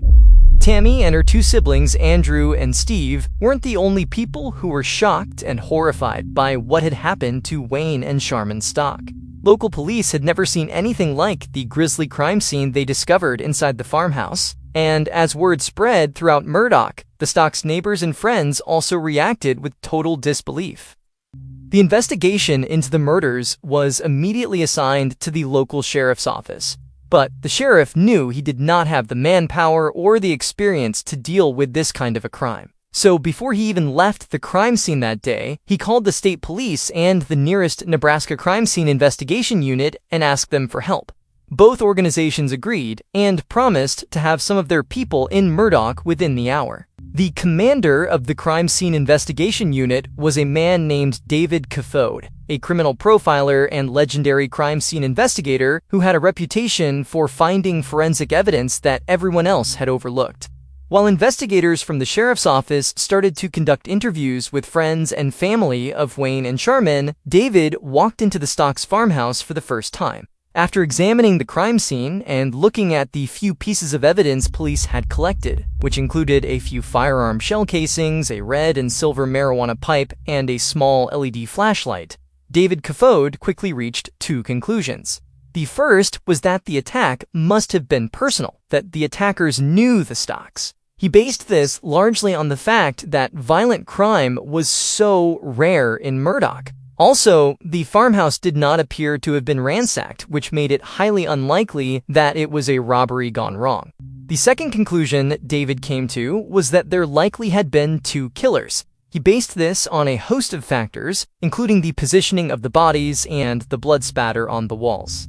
On his way off the property, David told the state and local police that he believed this was a revenge killing carried out by two young men. He told the investigators that they should be looking for men who had a grudge against Wayne or Charmin or both, or who were at or near the Stock property in the last 24 hours. Since Andrew Stock had been the last person to see his parents alive, police quickly brought him in for questioning. But after only a few hours, they could tell he was not involved. There was absolutely no history of any trouble between him and his parents, and there was no financial motive since Andrew was already in line to inherit the family hay business. But police could not say the same thing for another member of the Stock family, Andrew's cousin, 28-year-old Matt Livers, who was the son of Wayne Stock's brother. Several relatives had told investigators that Matt had a history of conflict with Wayne and Sherman, who were his uncle and aunt, including a disagreement over who would inherit a house that belonged to Wayne and Sherman. So at about 11 p.m. on April 17th, 14 hours after the gruesome discovery at the Stocks farmhouse, a state police investigator and a sheriff county investigator brought Matt into the local police station for questioning. Although Matt admitted to arguing with his aunt and uncle, he denied any involvement in their murders. 4 hours later, when the police had not been able to find anything that connected Matt to the crime, he was allowed to return to the house he shared with his girlfriend in nearby Lincoln, Nebraska. In the meantime, other investigators had gotten a description of a light tan sedan car that a paper carrier had seen early on the morning of the 17th, parked near a fence between the Stocks property and an adjacent cemetery. The paper carrier also told police that this same car had passed them going very fast in the general vicinity of the Stocks home the night before. State and local investigators soon found a car that matched that description. It was a 1998 Ford Contour that belonged to a man named William Sampson, whose 21-year-old brother, Nicholas Sampson, happened to be the cousin of Matt Livers.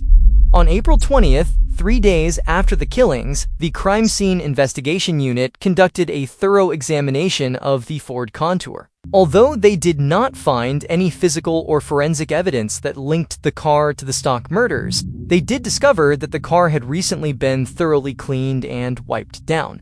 So even without hard evidence, the fact that officers could draw a connection between a potentially suspicious vehicle and Matt Livers, and that Matt was the only suspect police could identify who had a personal motive for hurting Wayne and Sherman, investigators tightened their focus on Matt. They kept him under surveillance, they examined the trash he removed from his home, and they questioned his friends and his coworkers. Then, on the morning of Tuesday, April 25th, which was 8 days after the Stokes had been killed, investigators brought Matt Livers into the station where they gave him a lie detector test. After the test, they brought him into a room for another round of interrogation.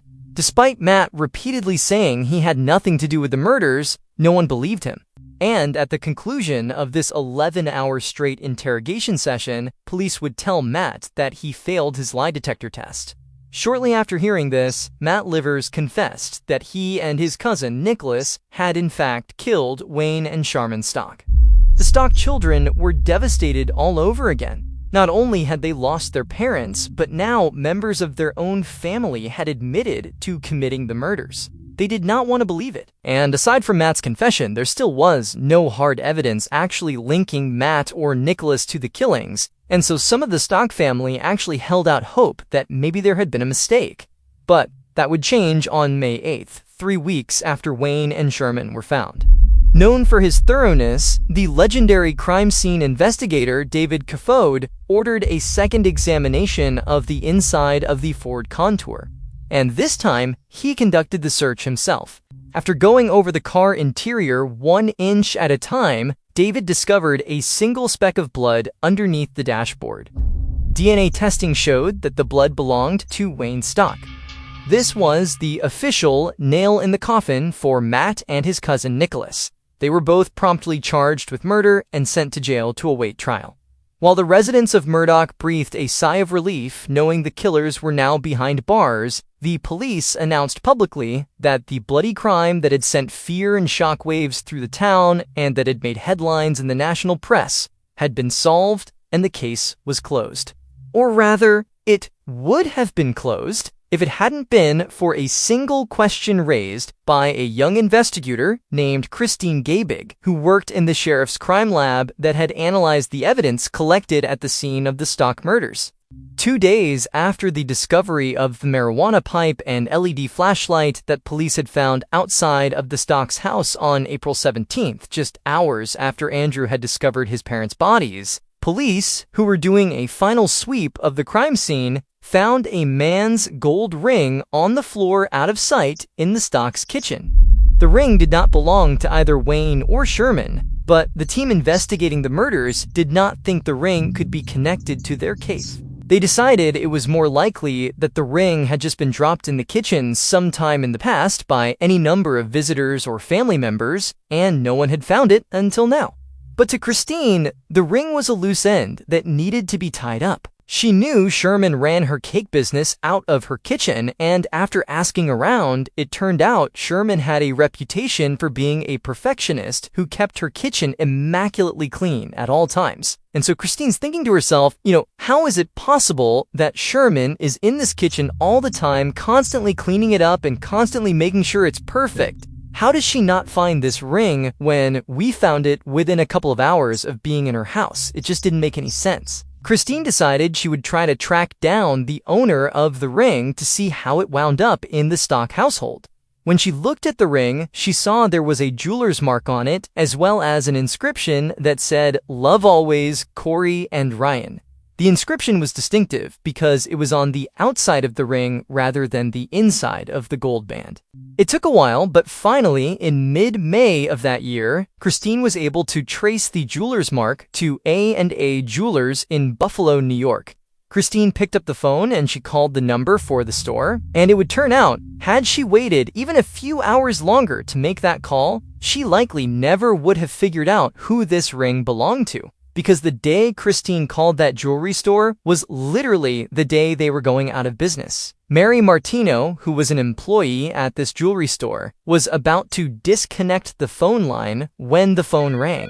She picked it up, and without even waiting for an answer, she told the caller, who was Christine, that they were shutting down the store for good and, best of luck to you, and she was about to hang up. But Christine butted in and said, "Please, I'm a police officer and I need your help finding the owner of a ring that you sold. It's involved in a homicide case."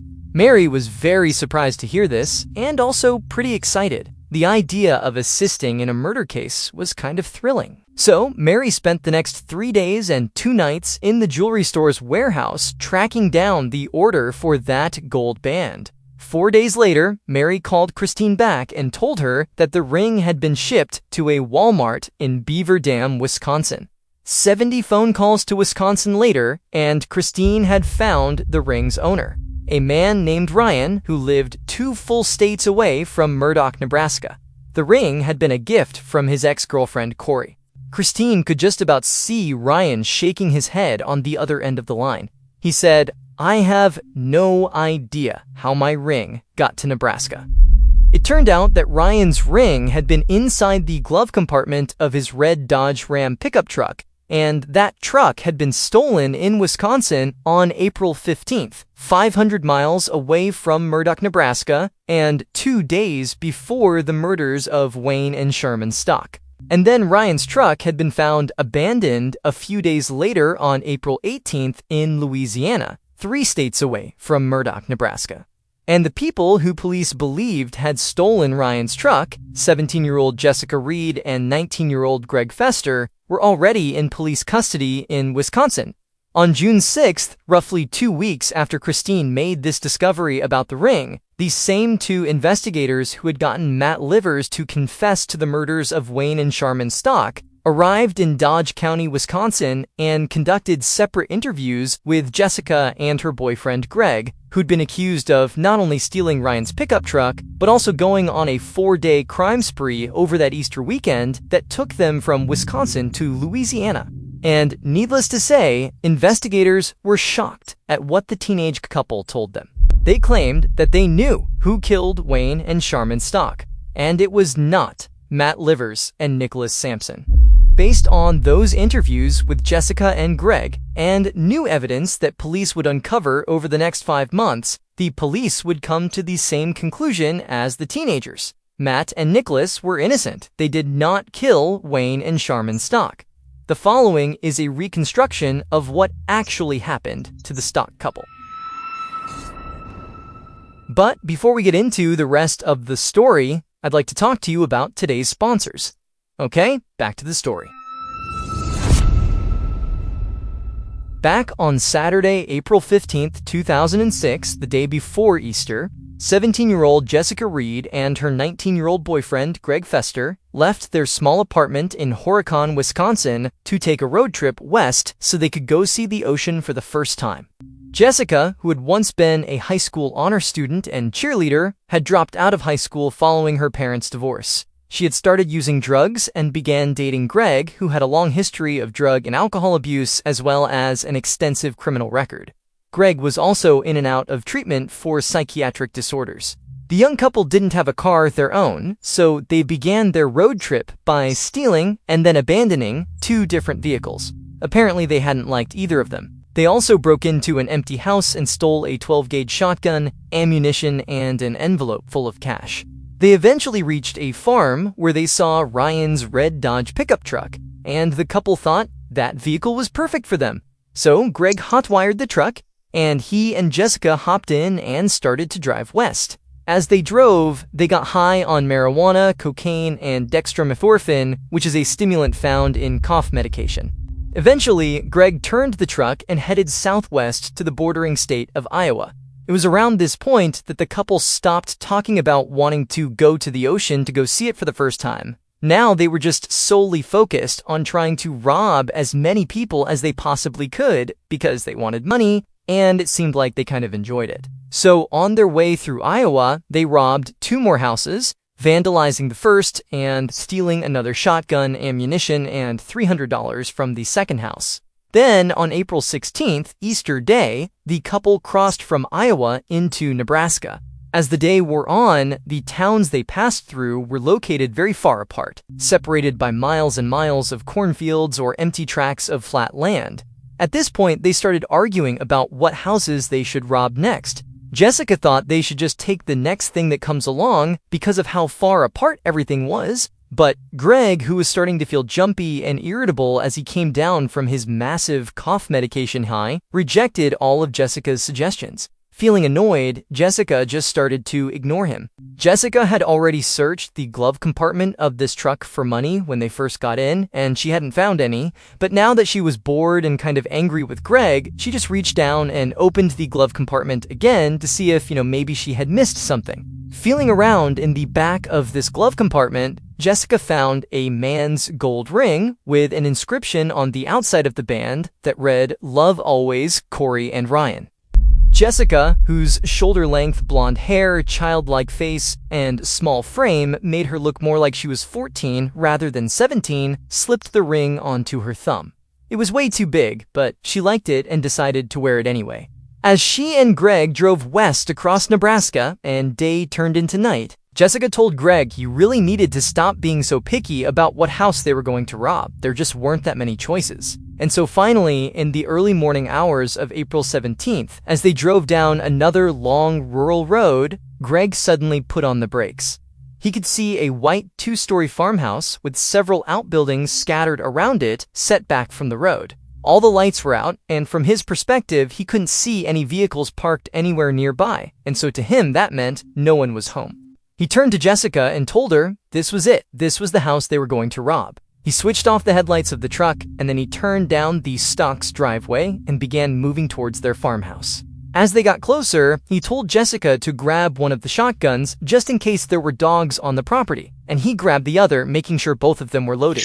Then, after he parked the truck in front of the farmhouse, he stuffed a few more shells into the pocket of his jacket and told Jessica to get out of the truck. Crouching down and trying to make as little noise as he could, Greg walked toward the side of the house looking for a way to get inside. And he didn't have to look for very long, because within a couple of minutes, Greg found an unlocked window leading into the laundry room on the first floor. He lifted the screen and crawled through the opening into the house. Then he opened the back door and let Jessica inside. They didn't stay long on the first floor of the house before heading upstairs, but they did stay long enough that while passing through the kitchen, Ryan's gold ring on Jessica's thumb slipped off and rolled out of sight somewhere on the floor.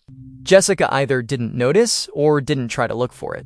The pair quietly made their way up the stairs, but before reaching the top, they stopped. Very clearly, they could hear the sound of someone upstairs snoring. This house was not empty. Without discussing what they were going to do, Greg, who was in the lead, simply just kept on walking up the stairs, and Jessica followed. The couple moved down the second-floor hallway to the master bedroom at the end of the hall where Wayne and Charmin were fast asleep. What happened next, only Greg and Jessica can understand. Greg pushed open the master bedroom door and made no attempt at concealment. Instead, he reached out and flipped the switch on the wall, flooding the bedroom with light. The sound of the door opening and the sudden brightness caused Wayne to wake up. Completely alert, his adrenaline flowing even though he had not consciously processed the threat that he and his wife were now facing. Wayne, who was this very stocky and strong-looking guy, began violently trying to rip his covers off so he could get up and confront these people that were in the room with him. And so as Wayne is doing this, Jessica screams at Greg, "Do something!" As Wayne stood up on the bedroom floor, Greg raised his 12-gauge shotgun and he fired a shot into Wayne's kneecap. Even though Wayne's knee was destroyed with bits of bone and flesh poking out of this huge hole where the shot had passed through, Wayne dove toward Greg, shouting as he tried to grab the gun out of Greg's hands. The struggle took them out of the bedroom and into the hallway where Jessica had retreated to, and as the two men wrestled on the ground, Greg yelled at Jessica, "Shoot him!" Jessica didn't hesitate. As Wayne looked up at her, she aimed the shotgun right at his face, and then she fired a single shot into his right eye. A second later, Greg was back up on his feet. He reached down, picked up his shotgun, and he aimed it at Wayne's head, and he fired another shot. This time, literally blowing off the back of Wayne's skull and sent blood spatter all over the stairway wall and creating a silhouette outline of where Jessica, now covered in blood, was standing with her gun in her hands. As soon as Wayne had stopped moving, Greg and Jessica turned their attention back to the master bedroom. They calmly walked back inside and saw Sherman standing next to the bed, crying and screaming hysterically as she desperately tried to call 911 for help. Greg walked across the room until he was standing directly in front of Sherman, who by now was so scared she was just standing there whimpering with the phone in her hand. Greg raised his shotgun until it was level with Sherman's face. Then Greg fired another shot. Despite the shotgun blast blowing off most of Sherman's face, she did not die right away. As Jessica and Greg turned to leave the master bedroom and head back downstairs, Sherman let out a single piercing scream of pure agony that echoed through the house. Covered in blood, with that scream still ringing in their ears, Jessica and Greg stumbled back outside, dropping ammo and shell casings, along with an LED flashlight onto the driveway as they headed for the truck. When they pulled open the doors to the vehicle and clambered inside, their red and silver marijuana pipe rolled off the seat onto the driveway. Greg gunned the engine, and the Dodge Ram pickup truck went speeding away from the Stocks farmhouse. After hearing Jessica's stunning confession that she and her boyfriend, not Matt Livers and Nicholas Sampson, had committed those heinous murders, law enforcement officers in Wisconsin soon discovered more evidence in Jessica's home that linked the teenage lovers to the Stock murders. One piece of evidence was Jessica's journal. On April 22nd, 5 days after she and Greg had killed the Stocks, Jessica had made this entry in her diary. "I killed someone. He was older. I loved it. I wish I could do it all the time. If Greg doesn't watch it, I'm gonna leave one day and go do it myself." Police also discovered a letter Jessica had written and left for Greg at their apartment. It was folded up in a cigarette box that also contained a spent 12-gauge shell casing from the murders. In the letter, she wrote, "And this bullet, well, Bunny, it's the only thing left, and I loved it. But that's something we will talk about one day." But even after Jessica and Greg had confessed to the murders, and even though investigators from Wisconsin as well as Nebraska now had a treasure trove of evidence linking the teenagers to the crime, Matt Livers and his cousin Nicholas Sampson still remained incarcerated. Armed with Matt Livers' confession and the speck of Wayne Stock's blood inside the Ford Contour, state and local investigators were sure that Livers and his cousin must have had something to do with this crime. It wasn't until the FBI and lawyers for Matt and Nick stepped in that investigators in Nebraska finally stopped insisting that Matt and Nicholas were also involved in the murders. Lawyers for Matt Livers produced evidence that his confession to killing his aunt and uncle had been coerced, and that he had recanted that confession the day after he made it. It would turn out Matt Livers had an IQ of 63, which meant he was developmentally disabled. And videotapes of his interrogation showed police feeding him the information they wanted him to tell them. Until finally, after 11 hours of badgering and threats of facing the death penalty unless he cooperated with police, Matt agreed that he had committed the murders. And when he was pressed by police to name his accomplice, he chose his cousin because Nick had access to a car that matched the description of the light tan vehicle that police said they spotted near the Stocks farmhouse on the morning before the murders were discovered. And even though Matt had been told by police that he failed his lie detector test, in reality, it's likely the results had been misread or misinterpreted. During the first week of October 2006, Nicholas Sampson, who had been incarcerated for the last 5 months, was released and the state dropped all charges against him. 2 months after that, in December, Matt Livers, who had been locked up for the last 7 months, was also released and had his charges dropped as well. In January of 2007, Jessica Reed and Greg Fester both pleaded guilty to 2 counts each of second-degree murder. Before her prison sentence was announced, in a written statement submitted to the judge in her case, Jessica Reed pleaded for mercy, saying that the sound of Sherman Stock's final piercing scream after her face had been shot off still woke Jessica up at night. The judge was not moved. On March 19, 2007, Jessica Reed and Greg Fester were both sentenced to life in prison. But before it was all over, there would be one more twist. In late 2007, the FBI got a tip that the legendary crime scene investigator David Caffode most likely planted that single speck of Wayne Stock's blood that had been found during the second search of the Ford Contour. Prior to that blood being found, the only thing police had connecting Matt and Nicholas to the crime were their confessions. And so David planting that blood is what ultimately put them behind bars. On June 2, 2010, 3 years after Jessica and Greg went to prison and 4 years after the state of Nebraska finally dropped all charges against Matt Livers and Nicholas Sampson, David Caffode was sentenced to 20 months to 4 years in prison for falsifying evidence in the Stock murder investigation. And in October 2013, faced with civil lawsuits filed by Matt Livers and Nicholas Sampson, the state of Nebraska awarded a $2.5 million settlement to be split between the 2 men in compensation for their treatment at the hands of Cass County law enforcement officers during the investigation of the Stock murders. As for Andrew Stock, who discovered his parents' bodies on the morning after Easter 2006, justice may have been served, but his family will never recover from their loss. Thank you for listening to the MrBallen podcast. If you got something out of this episode and you haven't done this already, please offer to make the 5-star review button some scrambled eggs for breakfast, but leave an awkward amount of eggshell bits in the eggs.